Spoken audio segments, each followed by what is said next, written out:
¿Qué tal? ¿Cómo están? Ustedes lo han visto durante toda esta semana. CNN Chile ha estado promoviendo y mostrando muchos homenajes, ceremonias, conmemoraciones a la muerte de John F. Kennedy en Estados Unidos, y para analizar un poco el contexto y lo que fue su gobierno, las luces y las sombras también que tuvo todo su mandato, estamos aquí con Jaime Baeza. Él es experto internacional INAP, Universidad de Chile. Gracias por estar con nosotros. Muchas gracias, Cristian, por la invitación. Bueno, la historia del disparo y lo que ocurrió después lo hemos visto durante toda esta semana, es más o menos sabida. Le voy a preguntar una cosa muy puntual.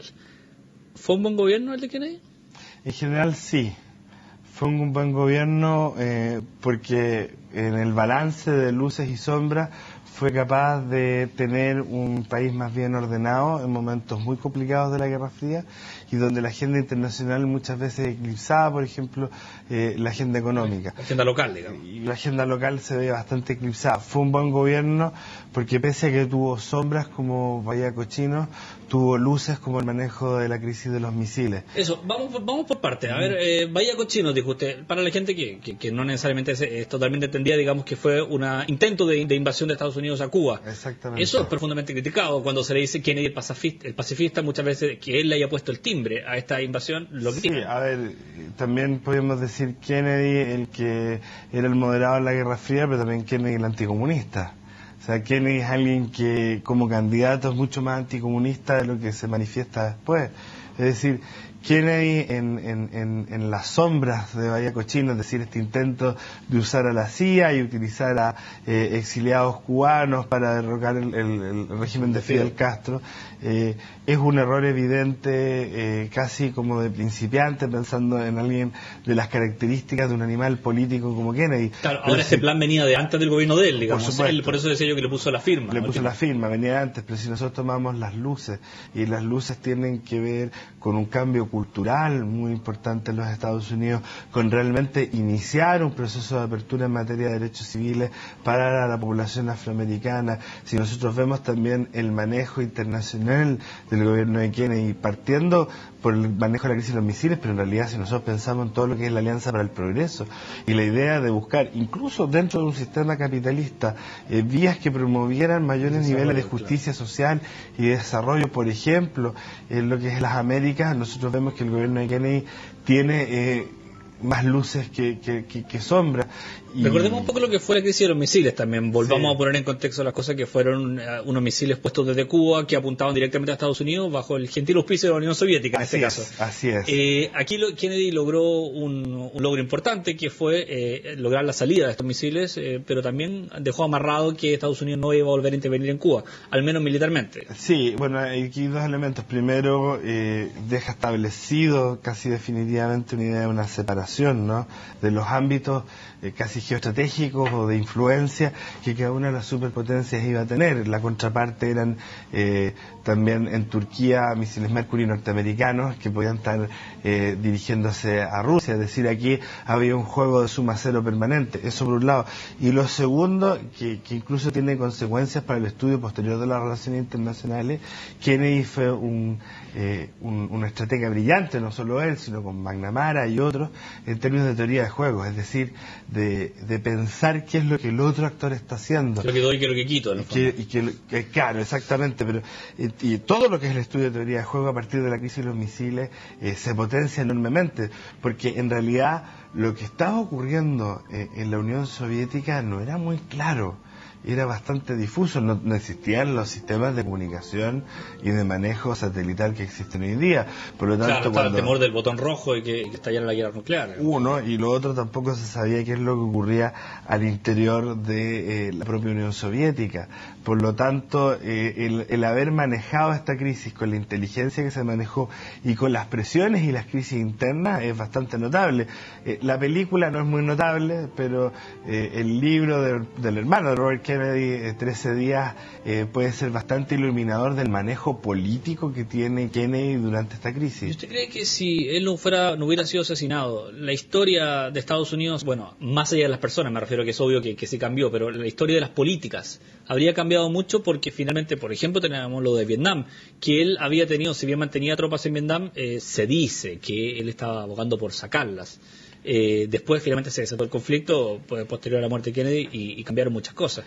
Es difícil pensar contrafactualmente eso, pero sí podemos podemos elucubrar de que sí. Lo más probable es que la guerra de Vietnam habría tenido otro curso, probablemente habría sido de muy baja intensidad y sin la violencia también que se generó. A lo mejor él se habría dado cuenta qué es lo que se dice que sabía, que esa guerra no le iba a ganar, digamos, que era muy difícil. Es posible. Ahora también estaba él apoyando un régimen católico, a pesar de primer y único presidente católico en la historia de los Estados Unidos, estaba apoyando un régimen católico que Vietnam del Sur. Sí. Ahora, ¿qué habría pasado al interior de los Estados Unidos o si la velocidad de la revolución cultural que viene en los 60 al interior de los Estados Unidos hubiera sido de la misma velocidad que habría pasado en Berkeley, ¿cierto?, reprimido por el gobernador Ronald Reagan, que son Berkeley, la Universidad de California, Berkeley, el levantamiento estudiantil durante esa década, o qué es lo que habría pasado en términos de la política hacia América Latina, con una profundización de la Alianza para el Progreso. No lo sabemos, pero probablemente habría sido algo diferente. No le voy a pedir que se haga a cargo de las teorías de las conspiraciones, porque de eso podríamos pasarnos discutiendo todas las tardes y toda la noche. Muy bueno en eso.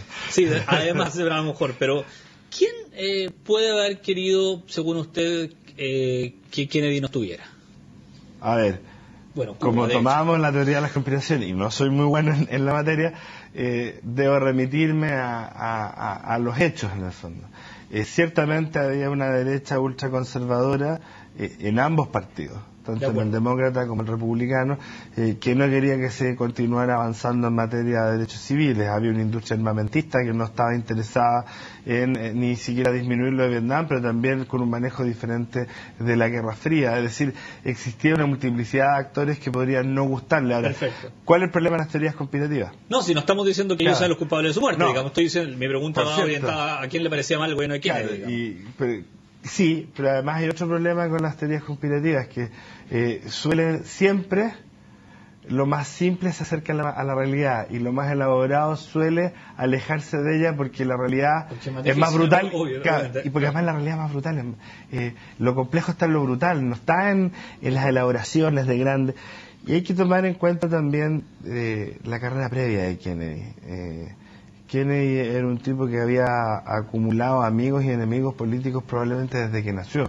Su padre, Joseph, era un tipo bastante complejo, y donde el hijo mayor era el que iba a ser político y muere en la Segunda Guerra Mundial, en la época en que John estaba de intern estudiando en la London School of Economics, es decir, y su padre embajador de Gran Bretaña. Desde entonces ya acumulaban enemigos y como senador también acumuló algunos. Entonces es difícil a veces buscar. Ahora, para cerrar, usted sabe que Obama, Clinton hacen muchas menciones de Kennedy. De hecho, hay una página que lleva la cuenta de cuántas menciones lleva, como 500, 600 cada uno, haciendo menciones directas a Kennedy. ¿Cuánto de Kennedy puede compararse, ya que ellos hacen tantas menciones de él en los gobiernos actuales, que son demócratas en este caso, que bueno, ahí tenemos una comparación, pero ¿cuánto se puede tomar en las políticas? Es muy, muy distinto los contextos, sí. Pero ¿pueden ellos decir, yo soy el Kennedy moderno? ¿Da para tanto? No, pero lo que sí, los estilos son producto de ser hijos de Kennedy. Hay una comparación, de hecho, entre Obama y Kennedy bastante interesante, que principalmente por el estilo y los discursos y la forma de que relacionarse. Total, y entre Clinton y Kennedy, también. Pero muchísima. ¿Por qué en el estilo? Creo que es una suerte de horizontalidad cool, en que ellos manejan la situación, manejan los medios de comunicación, manejan las formas, y también la idea de vender un sueño. Eso es muy de Kennedy en el caso, y además ambos están vendiendo el mismo sueño, Clinton y Obama, que es el tema de la salud.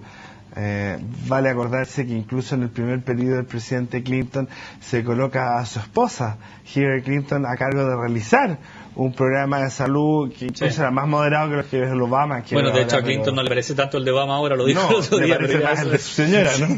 Y que le costó caro con el Contracts for America el año 94.